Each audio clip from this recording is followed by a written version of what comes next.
What's up, Rich Squad? Welcome back to the channel. It's your boy Dominic Rich, and I'm here to do a recap of match day 6 of the 2019 AFC Asian Cup, where we had 3 fixtures, 2 from Group A and 1 from Group B. Also, I would like to give you predictions for match day 7 fixtures. So it was another exciting day of Asian Cup football where we saw Bahrain play Thailand, saw India play the host UAE, and Syria met Jordan. Let's start with the Bahrain versus Thailand fixture, where I predicted a draw or a win for Bahrain, but I did not expect Thailand to pick up a victory in this match after firing their coach after losing versus India 4-1. Thailand won the game 1-0, and I must say it was against the run of play because Bahrain just kept coming, and somehow didn't manage to put the ball past the Thai goalkeeper. Bahrain had 59% of the possession with 15 shots, but only 3 of those shots on target.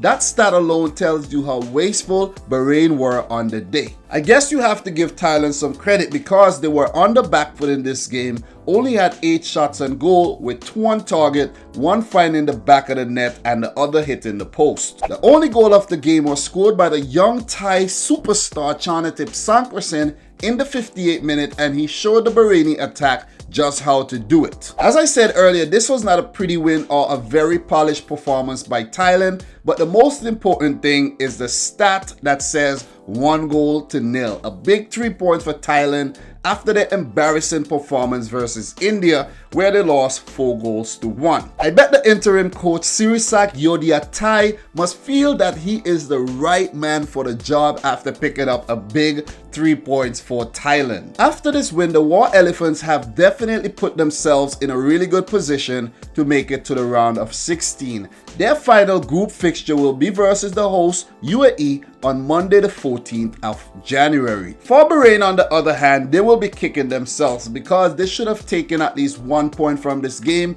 I personally think that Bahrain should have won this game by like 3-1 or so. So they will be very disappointed that they dropped all 3 points. Their final group fixture will be versus the Blue Tigers of India on Monday the 14th of January, where it's a must-win situation for both Bahrain and India. But India are in the better position, having won their first game versus Thailand, which segues nicely into the India versus UAE fixture. India versus UAE. What a build-up to this match. India having won their first game versus Thailand 4-1 and came into this match very confidently, hoping that they will take away at least 1 point. For the UAE, this was a must-win situation, having dropped 2 points versus Bahrain on the opening day of the competition. UAE went on to win the game 2-0, and I must say before I go into the analysis that India did not deserve to drop all 3 points.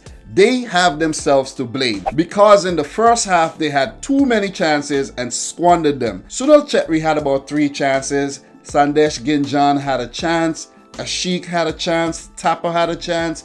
They all had chances to put this game to bed very early and then shut up shop late, but India found themselves chasing the match for the entire 90 minutes. The UAE started the game very nicely, but India took over, created more chances, even though they did not boss the possession. But as we have been seeing in this tournament, that the team with least possession seems to be winning matches or picking up favorable results. India had only 34% possession for the entire match, managed 9 shots, putting 3 on target. I must say the goalkeeper for the UAE, Khaled Isa, he deserves to be the man of the match because those big saves early in the match won the game for the UAE. The first goal was scored by Khalfan Mubarak in the 41st minute, and that was an unexpected goal. It was from a tight angle, and no one was expecting the UAE to score at that moment because India were bossing the game, even though they weren't bossing the possession. Most of the first half was played in UAE's third of the field. Coming into the second half being 1-0 down, India kept on fighting and fighting. They created a few more chances, even hitting the post, but it seems like it wasn't India's day to get on the score sheet. One of the key moments in the second half was when the UAE coach Alberto Zaccheroni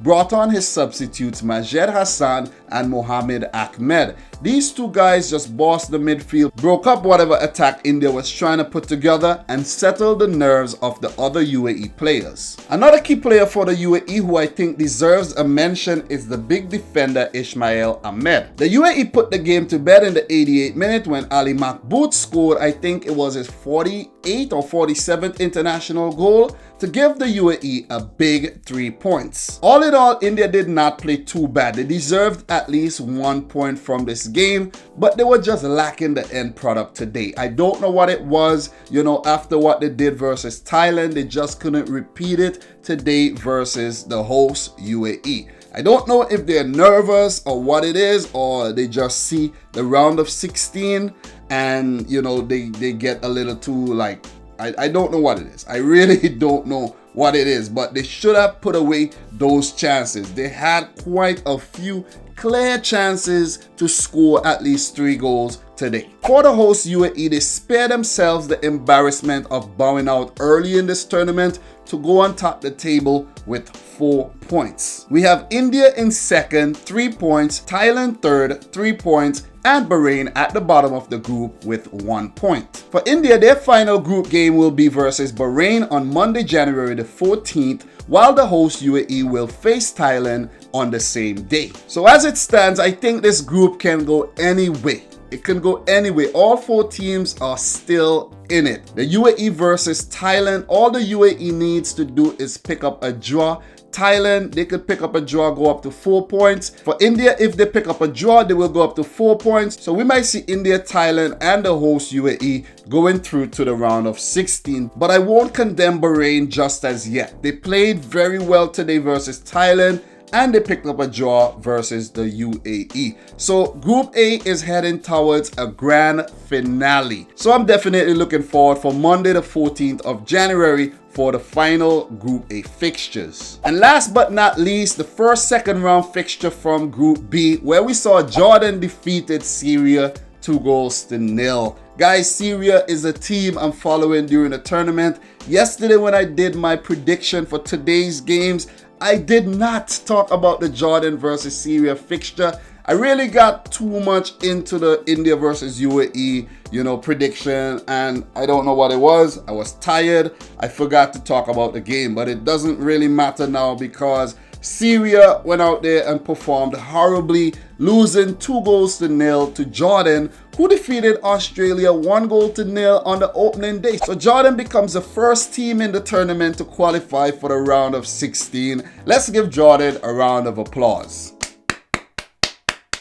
They deserve it. They really, really, really deserve it. The goal scorers for Jordan was Al Tamari in the 26th minute. He deflected a wicked low cross into the back of the net, and the commentators were saying that this is a guy to watch. He is showing up on the radar of some of the European clubs. So remember the name, Musa Al Tamari. The second goal was scored in the 43rd minute via a corner routine by the defender Tarek Khattab. That was one of the goals of the tournament so far. That routine was awesome, and the header was a thumping one. The conviction of the header and everything, it just shows you how much Jordan meant business today versus Syria. Once again, this was a fixture when the team with the least possession went on to win the game. Jordan only had 34% of the possession, and they went on to pick up 3 points. Syria, whatever chance they created, they were wasteful. Omar Kabin and Omar Al-Soma did not get the service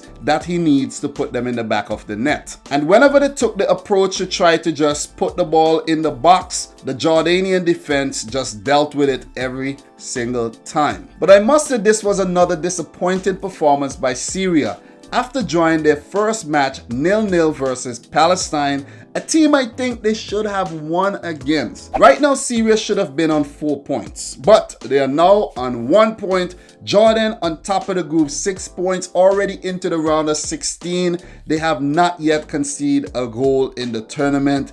They have been awesome. Do you believe that Jordan could be the dark horse of this tournament and make a very deep run, maybe to the semi-finals? Guys, We will just have to wait and see who they meet in the round of 16. But I think whoever they meet, they will be ready for the challenge. Jordan will face Palestine on Tuesday the 15th of January for the final group game, while Australia and Syria will also play each other on the same date, and Syria will be hoping to get their revenge after Australia prevented them from getting into the Intercontinental playoffs for the 2018 World Cup. It's a must-win situation for Syria.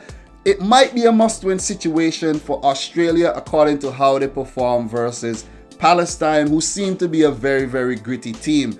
But right now, it doesn't seem like Australia are gonna go on to successfully defend their title. But who knows? Who knows? Maybe they're gonna brush off, that early loss and come back to spank whoever they meet in this tournament. So guys, that's my thoughts for the 3 match day 6 fixtures. Now I will give you my predictions for the match day 7 fixtures, where we will have 1 fixture from Group B and 2 matches from Group C. Let's talk about the Group B match between Palestine and Australia. Remember, Palestine picked up an important point in their opening fixture versus Syria, and Australia dropped all 3 versus Jordan. This is a must-win situation for Australia. Palestine could afford to pick up a draw. They will take a draw any day to go into their final match versus Jordan, but Australia, they have to get their act together and win this game.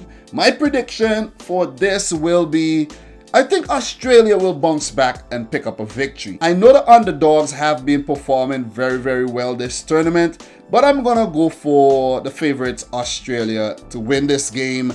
And I'm going to say they're going to win it 2-0. Then we have the Group C fixture between the Philippines and China. China was not convincing in their opening game versus Kyrgyzstan at all, but Philippines look very, very promising versus South Korea, only losing 1-0. Will they frustrate China like they did South Korea?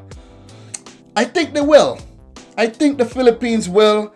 And I'm going to say the Philippines pick up an unlikely draw. A positive prediction from me for the Philippines. China, not so much, but for the Philippines, yeah. I do think China should win this game, but I'm going to say a draw for the Philippines to, make the group a little bit more interesting. And for the final predictions, Kyrgyzstan versus South Korea. Remember, Kyrgyzstan lost 2-1 versus China. They scored first, but they give up 2 very silly goals because of goalkeeping errors. I don't think that goalkeeper should be given another chance. They should drop the freaking guy, drop him, because those goals were really, really embarrassing.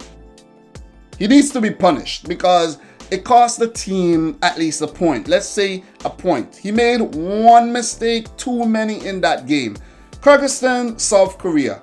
I'm going to go for South Korea to win this game. They have enough quality, and come on guys, they should win a team like Kyrgyzstan, but I don't know if it's going to follow the order of the competition and the underdogs are going to impress again.